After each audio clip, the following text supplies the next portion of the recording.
Guys, सम्पूर्ण नमस्कार। हजुर म हो जानुक्का तामाङ चिनी। म चाहिँ आज हजुरहरूलाई आजको दिनको जानकारी दिन गइरहेको छु। आज यस्तो टन्टलपुर घाम लागिरहेको छ कि हेर्नु, घाँटीभरि फेरि यस्तो डोरीहरू झुलिरहेको छ कि है। अब के गर्नु, केही छैन। यसले जाने कि जाने रे, म यसले छोडेर कपडा धुन गएको, यसले त छोडेर म विदेशै गएको जस्तो भएर मम्मी जाने ल म तिमीले एक फन्को घुमाएर ल्याउँछु है त। यसले अब घुमाउनै पर्यो। हजुर ल ल ल ल ल हिँड्नुहोस् त। माथि पाम जाने हिँड। म जाने म जान्छु। म तिमी अब म जान्छु।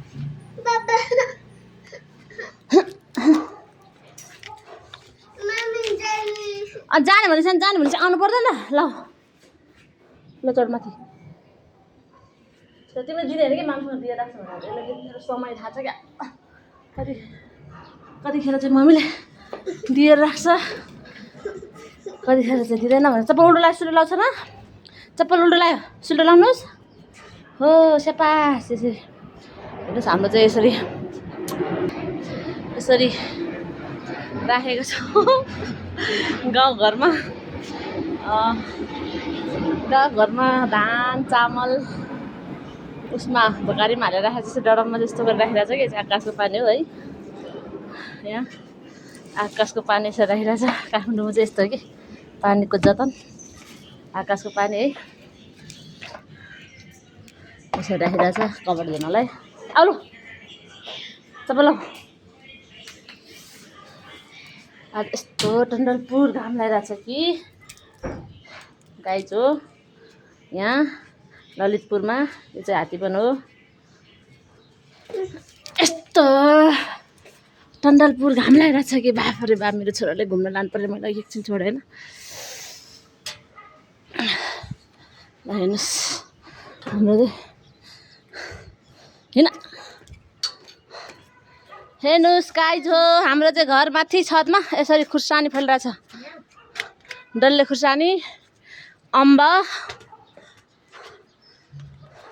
मन चङ्गा भनेपछि हातमा गङ्गा भनेपछि हाम्रो के अरे छतमा यसरी फलिरहेछ अम्बा। अब कन्छ आयो भने थाहा बिना भोजौँ या निबल निबल लाने मलाई। ड्रागन फ्रुट यहाँ हाम्रो आनी हुनुहुन्छ। यहाँ हाम्रो आनी साहब चाहिँ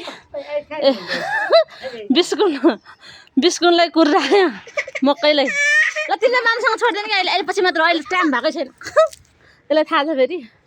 यहाँ हामी काठमाडौँमा पनि यसरी साउनको महिनामा मकै, नयाँ मकै यसरी सुकाएर यहाँ व्यवस्थित पूर्वक यहाँ हाम्रो आनी मोबाइल हेरेर यहाँ सुतेर बसेर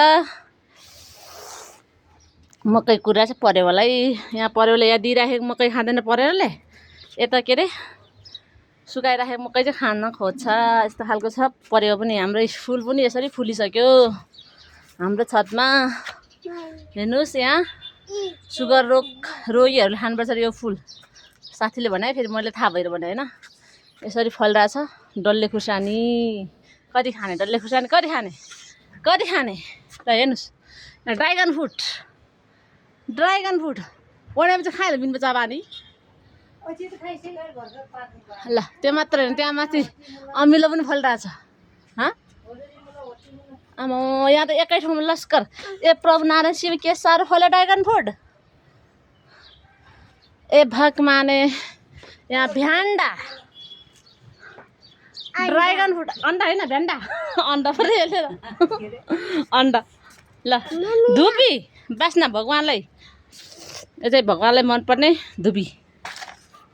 यहाँ हाम्रो गाउँको लोकल गोलभेडा ए हेर्नुहोस्, गोलभेडा, बाँडा चियाको चुरी, ताम्रा यहाँ छ। आमा ड्रागन फ्रुट यहाँ भित्र पनि फलिरहेछ। हाम्रो घरमा ड्रागन फ्रुट त कति हो कति हो। म जाँदैन कि, यो चाहिँ ड्युटीमा जान्छ भने कहाँ जाने म लान्छु कि तिमीलाई पनि अहिले अफिसमा। ल ड्युटीमा। ल हेर्नुहोस्, यहाँ हाम्रो कागती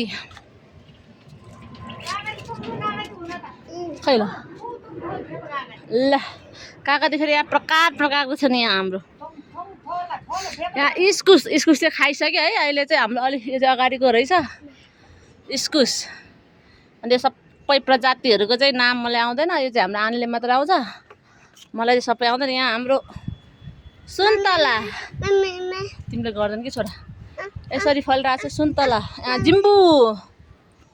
जिम्बु हेर्नुहोस् काठमाडौँमा के गरेर बसिरहेछ कसरी बसिरहेछ त्यही भएर म हतारमा छु क्या मेरो जिन्दगी हतारमा यताउता यहाँ तपाईँहरूलाई हतार देखाइरहेछ त्यो पनि यहाँ हिजो अस्ति हामीले काटेर हाम्रो चाहिँ यहाँ फेरि बाँडफाँड कार्यक्रम हुन्छ कि हाम्रो घरमा चाहिँ 4-5वटा चुलो बल्छ है एउटै घरमा अब जति तपाईँहरूले पठाएकोहरू सामानहरू नि यहाँ भएकोहरू नै बाँडेर फाटेर खाने बानी छ क्या त्यही भएर हामीले शान्ति न थोरैले पुग्ने खालको जनसङ्ख्या भएको मान्छे होइन यहाँ फल्दैछ हाम्रो फेरि यहाँ कृषिमा पनि फेरि अब्बल छन् हाम्रो घरको मान्छे यहाँ हेर्नुहोस् अम्बकको बोट हो क्या हो नि यहाँ अम्बकको बोट यो भ्यान्डाको बिरुवा अरे चाहिँ भ्यान्डा यहाँ भ्यान्डा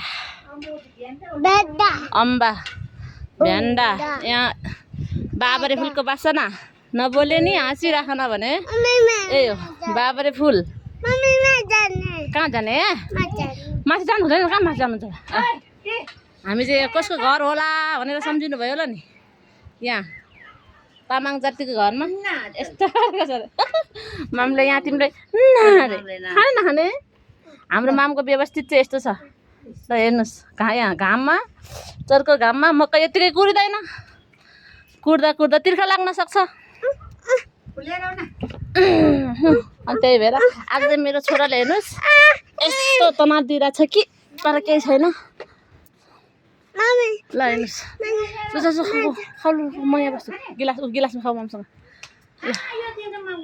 ए खानाले दौडिहाल्यो केटा यहाँ भित्रै पाकिरहेको छ फेरि यो के अरे ज्याम्बेरी के भन्छ यसले गाउँतिर चाहिँ अमिलो भन्छ है अमिलो न अमिलो हुन्छ यो चाहिँ है अझै तपाईँहरू मैले स्किप नगरिकन भिडियो तल र माथि हुने भनेर सल्लक्क देखाइरहेको छु है त्यही पनि हतारमा छ अहिले फेरि म कति बजी ड्युटीमा जानुपर्छ आज भोलि फेरि एक्जाम चलिरहेको छ क्या अहिले 12 बजी पुग्नुपर्छ त्यही भएर यहाँ तै पनि केही छैन भाँडो कुडो धुँदा खाना खाँदा कपडा धुँदा यही टाइम भइहाल्यो त्यही हतारमा चाहिँ यसरी खुर्सानी फलिरहेको छ बनाइरहेको भिडियो है त साथीहरू हेर्नु होला हेरेर साथ दिनु होला माया पनि दिनु होला अझै नयाँ भिडियोहरू ल्याउने क्रम जारी नै छ यो चाहिँ हाम्रो हात्तीवन हो हात्तीवन सातो बाटो नजिक हात्तीवन हो तल हात्तीवनको टुप्पो मात्र देखिरहेछ त्यो हात्तीवनको टुप्पोदेखि यति टाढो छ हाम्रो घर हामी बस्ने ठाउँ यहाँ हाम्रो यस्तो कागज यसरी फलिरहेछ हेर्नुहोस् गाइजो यहाँ के अरे के भन्छ यसले ल के अरे मुन्तला कस्तो मुन्तला भन्न नआएको म जाँदिनँ कि यसले चाहिँ फेरि म जहिले 2 बजे ड्युटीमा 2-3 बजी जाने बानी अहिले 12 बजे ड्युटी जानु लाग्यो भने यसले हतार भएर म जाला भनेर मलाई समात्दै हेरन्छ जाऊ न जुस खाएर म जाँदिनँ यहीँ बस्छु ए भगवान् ए के भएको मेरो छोरा के भएको नमस्ते गर्नुहोस् ल छिटो यसले मलाई भिडियो बनाउने सुतिरहेको मान्छे जुरुक्क उठेर म जाने बित्तिकै आइहालेछ कि फेरि यस्तो छ कि मेरो चाहिँ फेरि मेरो दैनिक यसरी नै चल्दैछ छोरासँग ए खुर्सानी खाने खाऊ यो खुर्सानी एउटा डल्ले चट्ट खाऊ हाच तिम्रै हो यो सबै तिम्रै हो मेरो ल हाम्रो अम्बा चाहिँ लगभग टिप्यो भने 5-6 केजी आउनेको चाहिँ फलिरहेको छ अहिले खाने बेल भएको छैन हामी ड्रागन फ्रुट चाहिँ खाइसक्यो खाएर नि चाहिँ फलिरहेको छ यस्तो ड्रागन यति फलिरहेको छ कि कुरै नगर्नु यतिखेर म यस्तो टन्टलपुर घाममा पनि हजुरहरूलाई भिडियो खिचिरहेको छ देखाउनलाई ल हेर्नुहोस् अहिले काठमाडौँ सातोबाराको हात्तीवनको मौसम यस्तो टन्टलपुर घाम छ कि यहाँ हेर्नु तल आइजे पाइनर नजिकको बिल्डिङ हो यो है यतातिर यस्तै छ वातावरण टन्टलपुर छ आकाश हेर्नु यति सफा छ बाफरे बाबा एउटा दाग छैन आकाशमा आमा मत्ती ल हाम्रो नानीले यहाँ हेर्नुहोस् न तपाईँहरूले हाम्रो नानीले यहाँ फलिरहेर पाइलपुर भइरहेको चाहिँ एउटा उ छ क्या एउटा होइन 9-10 वटै रहेछ 20-22 वटै नै हो 20-22 रहेछ ज्याम्बेरी मेरो छोराले मलाई डिस्टर्ब गरेँ कि आज चाहिँ हेर्नु यो कहाँबाट त्यसले मलाई छोडेर जान्छ भनेर हेर्नु न म जाँदिनँ क्या तिमीलाई लिएर जाने अहिले ड्युटीमा गयो भने तिमीले मसँगै लिएर जानु है म जाँदिनँ ल ल जुस खाऊ जुस खाऊ जुस समेत नखाइकन मलाई छोड्दैन त यसले के गरे यस्तो यो छोराले के गरे यस्तो मलाई ए भगवाने यस्तो नगर्नु न हौ हेर्नुहोस् यो चाहिँ हाम्रो लसुन यसरी हाम्रो घरमै लसुन छ सब थोक छ हरेक चिज छ यहाँ माथि ल ल हेर्नुहोस् सातो बाटो यहाँ पर हो यो साइड सातो बाटो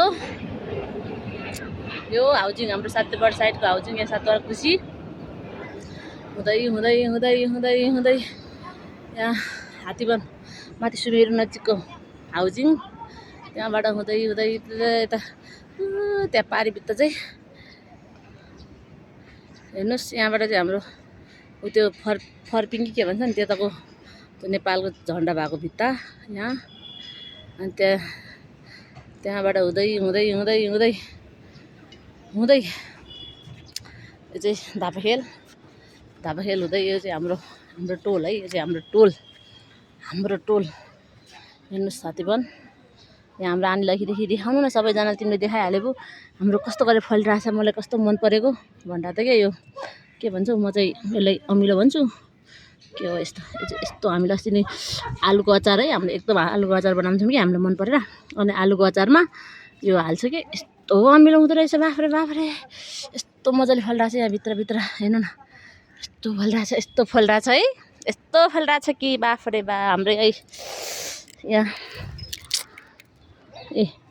बोडी पनि फलिरहेछ हेर्नुहोस् यस्तो छ हाम्रो एरिया हाम्रो वातावरण हाम्रो नजिकतिर यस्तो छ हाम्रो छेउछाउ त्यहाँ आँप काठ फलिरहेछ बेसकन त्यहाँ ठुलो रुख छ यो घरको बाको यहाँ हेर्नुहोस् यहाँ यतातिर हेर्नुहोस् साथी हो हाम्रो छत यस्तो छ हाम्रो छत ल हेर्नुहोस् यता चाहिँ अहिले क्रिकेट खेल्ने ठाउँ छ पहिला चाहिँ यहाँ डाइभिङ सेन्टर थियो सिटी डाइभिङ सेन्टर कता भनेर तपाईँहरूले फेरि सिटी डाइभिङ सेन्टर छेउमै हो हाम्रो घर पहिला अहिले सिटी डाइभिङ सेन्टर कता छ भन्नु होला यहाँबाट अलिकति मात्र पल्लोपट्टि छ त्यो चिनेकै दाइहरूको आएर सिक्नु होला सिटी डाइभिङ सेन्टर है एकदम हाम्रो हात्तीवनको चाहिँ एकदम चर्चित सिटी डाइभिङ सेन्टर तपाईँहरूको को लाइसेन्स निकालेको छैन भने यहाँ आएर सिक्नु होला सिकेपछि 15 दिन 1 महिनामा च्याट्ट आफू कम्प्लेन भएर गएर लाइसेन्स निकाल्छु त मैले पनि भर्खर यहाँ सिटी डाइभिङ सेन्टर खोल्ने बेलामा मात्रै 15 दिन मजाले सिकेर गएर मेरो स्कुटरको लाइसेन्स निकालेको थिएँ है योभन्दा 10 वर्ष अगाडि गएर ठ्याक्कै मैले हिजोअस्ति जेठ 28 गते मेरो 10 वर्ष भएछ है अनि रिन्यू गरेर आएँ हिजोअस्ति असारमा गएर 10 वर्ष 5 वर्ष पहिले गरिसकेको थिएँ फेरि 5 वर्षको गरेर अहिले चाहिँ अब 10 वर्षको आउँदैन रहेछ अब 10 वर्ष पछाडि मात्रै रिन्यू गर्नुपर्ने रहेछ है लाइसेन्स चाहिँ थाहा थिएन मलाई हजुरहरूले जानकारी दिएको मैले थाहा भएको कुरा मात्रै गरिरहेको छु मैले अहिलेसम्म चाहिँ है त साथी हो बाई बाई म ड्युटी जाने बेला भयो बाई फेरि पछि अर्को भिडियो बनाउने क्रम जारी नै छ अब राम्रो नहोला नराम्रो होला स्किप छैन राम्रो भिडियो बनाएन जानकाले त्यो चिनीले भन्ने होला तपाईँहरूले फेरि त्यस्तो नभन्नु होला राम्रो भिडियो ल्याउने क्रम जारी नै छ सिक्दैछु अहिले म हेर्नुहोस् गाइजहरू यहाँ हुनुहुन्छ हाम्रो आनी मकै कुरिरहेछ मेरो आनी यहाँ हाम्रो यहाँ हेर्नु काठमाडौँमा पनि यस्तो मकै अहिले अब यो नयाँ मकैको भात अलि मिठो हुन्छ अरे भन्नुभएको थियो अनि त्यही भएर यहाँ सुकाइरहेछ अब यो सिस्नुसँग खाइन्छ हामी चाहिँ मकैको भात प्रायः बढी जस्तो सिस्नु हरियो पात भनौँ न हरियो सागसब्जीसँग खान्छ हेर्नु साथी हो है बाई बाई